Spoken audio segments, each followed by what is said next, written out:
मेरा नाम प्रगति है। प्रगति जी, आज आप मैडम से मिले हैं, किस तरह की मांग रखी है, क्या कहना चाहेंगे?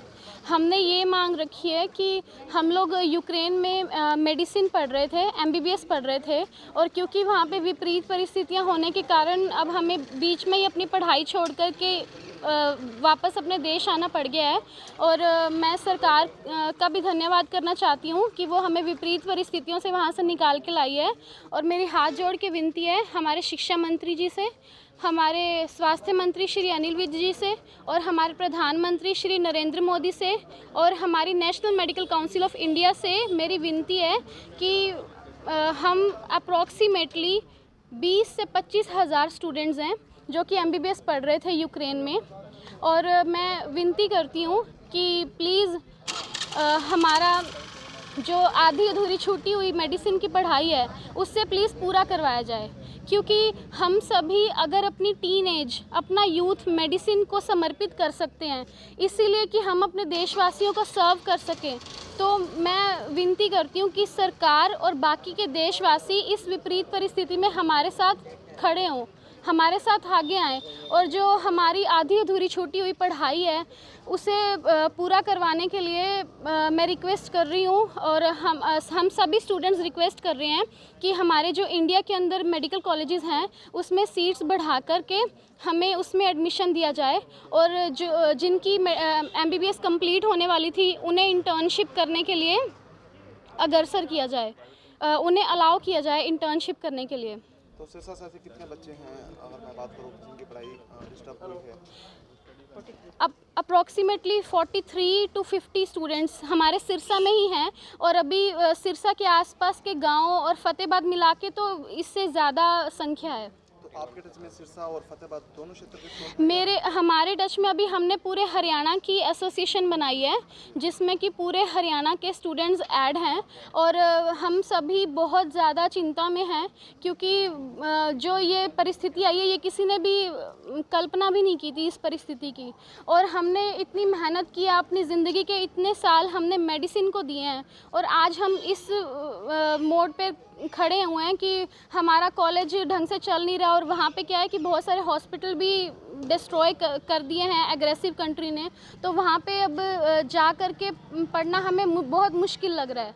तो इसलिए हम सरकार से विनती करते हैं कि आप प्लीज़ इस बात पे जल्द से जल्द कोई कानून लागू करिए, जल्द से जल्द कोई बिल पास कीजिए, और जल्द से जल्द हमारे भविष्य को सिक्योर करिए। क्या नाम है जी आपका? खुशी शर्मा। खुशी जी, क्या कहना चाहेंगे? आज सांसद गूगल से मिले हैं, क्या कहना चाहेंगे? सर यही हम तो अपनी परेशानी बताने आए थे कि हमें क्या क्या यहाँ पर महसूस हो रहा है कि हमें एजुकेशन चाहिए बेसिकली, और कुछ भी नहीं चाहिए, वही बताने आए थे।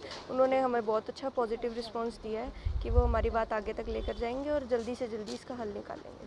कितने स्टूडेंट्स हैं जिनकी एजुकेशन की मैं बात करूँ डिस्टर्ब हुई है, और पॉलिसी वगैरह कहाँ की जा रहे हैं आप? बेसिकली हरियाणा में स्टडी होगी या इंडिया के किसी और क्षेत्र में आपकी पढ़ाई होगी? वो डिपेंड करता है सरकार पे, जैसे भी वो चाहें।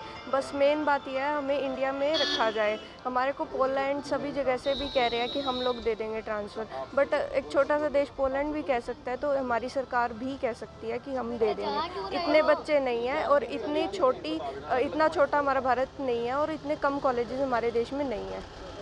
तब आप क्या मान रहे हैं, आपकी स्टडी ही इंडिया के अंदर? हाँ जी, बिल्कुल इंडिया के अंदर हमारी स्टडी की जाए, और मेन पॉइंट इज़ फीस का भी एक ऐसा स्ट्रक्चर बनाया जाए कि जो बिल्कुल हर इंसान, हर मध्यवर्गीय दे सके। मैडम, यूक्रेन से लौटे स्टूडेंट आज आपसे मिले हैं, किस तरह की बात चल रही है, क्या आपने उनसे कहा? देखिए, ऐसा है कि यूक्रेन में जो भी बच्चे फतेहाबाद के भी और सिरसा के भी जो बच्चे वहाँ पर फंसे हुए थे, चाहे वो खार्किव में थे या कि दूसरी जगह पर थे यूक्रेन के, तो वो सब बच्चे जो सुरक्षित यहाँ पर वापस आए हैं, तो उन सब का जो है डेलीगेशन, उनके पेरेंट्स भी और वो बच्चे भी मुझसे मिले हैं, और वो इस बात की बड़ी खुशी जता रहे हैं कि आदरणीय प्रधानमंत्री श्री नरेंद्र मोदी जी ने और हमारे जो एक्सटर्नल अफेयर जो मिनिस्ट्री है उन्होंने बहुत ही तत्परता से और बहुत सूझबूझ के साथ ये काम किया कि सभी बच्चे जो हैं वो सुरक्षित आज अपने घर पर हैं, अपने माँ बाप के पास हैं। तो इन सब से इसलिए मुलाकात हुई और इनके जो अनुभव वो साझा किए कि किस तरह से बच्चे किस तरह से डरे हुए थे वहाँ पर। और बहुत से बच्चों की तो मेरी पर्सनल भी बात हुई है और उसके बाद वो बच्चे सुरक्षित यहाँ पर वापस आए हैं। उन्होंने अपने अपने अनुभव साझा किए हैं और हमें बहुत खुशी है कि सरकार के प्रयासों से सब बच्चे सुरक्षित अपने घरों पर वापस आए।